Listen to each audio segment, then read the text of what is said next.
Olá, meu nome é Kailane, juntamente com a minha amiga Tayla. Nós estamos cursando Direito no sexto período e nós vamos falar um pouquinho sobre o cumprimento de sentença, os meios de defesa, a expropriação, encerramento e afins. Vamos lá. Em consonância com o Código de Processo Civil, o cumprimento de sentença é a fase do processo em que busca efetivar o que foi decidido na sentença.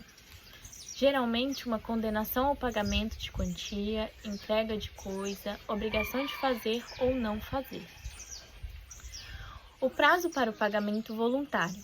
Nos termos do artigo 523 do CPC, após a intimação do devedor no cumprimento de sentença, ele tem o prazo de 15 dias úteis para pagar voluntariamente a dívida.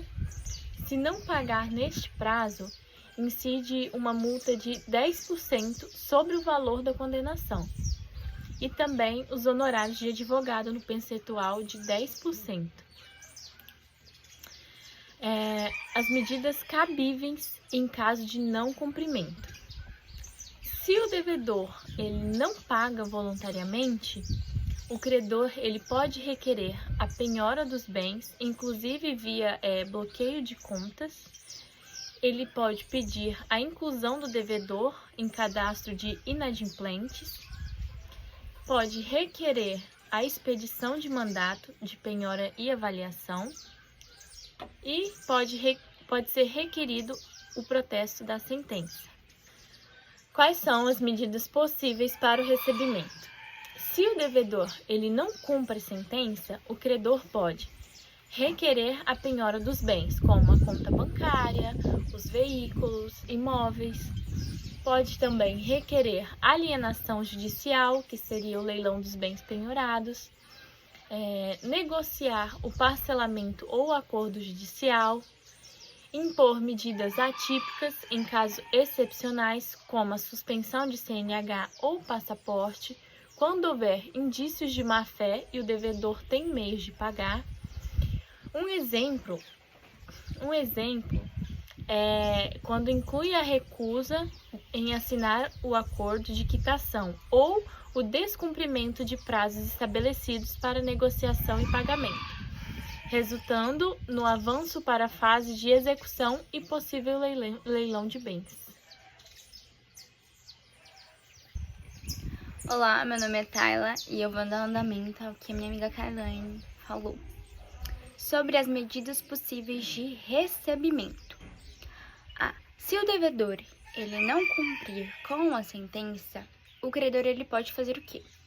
Ele pode requerer a penhora dos bens em conta bancária, veículos, imóveis. Nós temos também requerer alienação judicial, que é o leilão de bens penhorados. Também temos a negociação ou parcelamento ou acordo judicial. Impor medidas atípicas, como em casos excepcionais, como suspensão da CNH ou passaporte, quando houver indícios de má-fé e o devedor tem meios de pagar. Então, qual é o meio de defesa que ele tem? O devedor ele pode apresentar impugnação ao cumprimento de sentença, que está previsto no nosso artigo 525 do Código de Processo Civil, no prazo de 15 dias úteis após a intimação do pagamento.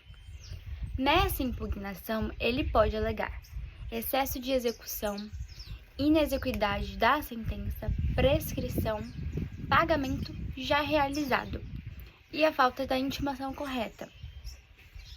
A expropriação ela quer dizer que ela envolve penhora e o devedor ele não quer quitar os débitos. Os bens penhorados eles podem ou devem ser expropriados, ou seja, vendidos em leilão judicial, adjudicados pelo credor. Em alguns casos, o valor já obtido ele será quitado à dívida ou na multa de honorários advocatícios. O encerramento o cumprimento de sentença se encerra quando? Quando a dívida é totalmente quitada, voluntariamente ou via expropriação, há acordos entre as partes com homologação judicial, O juiz ele reconhece que não há mais o que ser executado, ou seja, ausência de bens, prescrição. O juiz homologa o encerramento da fase executiva e determina o arquivamento dos atos. E aqui a gente se encerra esse vídeo.